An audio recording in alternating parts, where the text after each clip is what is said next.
Now, tuko wapi saa hii nikimalizia? Mwaka huu ambao umeisha, bei ya majani chai imekaa pale pale. Haijabadilika, maana ni $3.14 na last year $3.15. Hiyo 3.14 na 3.15 hiyo ni bei moja. Kwa hivyo imekalia hapo hapo. Lakini mwaka jana wakati tulikuwa hapo tulikuwa namba 9. Kwa hiyo mwaka namba 9 kwa factory 70 za KTDA. 9 out of 70 factories ya KTDA. Si tulikuwa tumejaribu? Tulikuwa tumejaribu.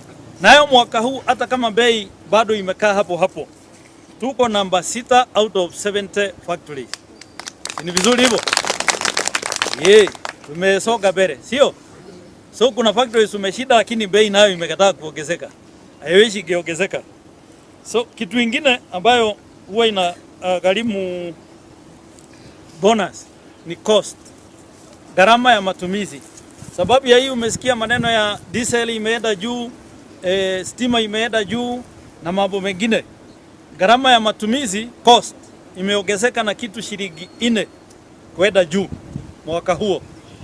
Kwa karibu na gharama ya matumizi tukumbuke ya kwamba shilingi 5 tulikula mwisho wa mwezi, kwa hivyo hatujaweka mahali ndio tukule ikiwa bonus, sio? So hiyo tumekumbuka mahali, sio? So tukiangalia bonus kidogo kidogo mwaka huu imeelekea chini. Sawa?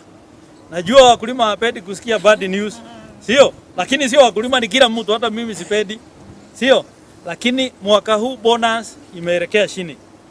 Lakini hata kama tutalia, maana tutalia, kuna wengine watalia machozi mingi kuliko sisi. Sawa?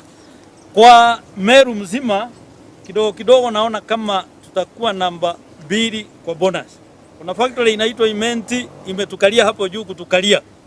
So Imenti wakimaliza kulipa by God's grace ama God willing, sisi tutakuwa namba 2 yao hapo katika kulipa bonus.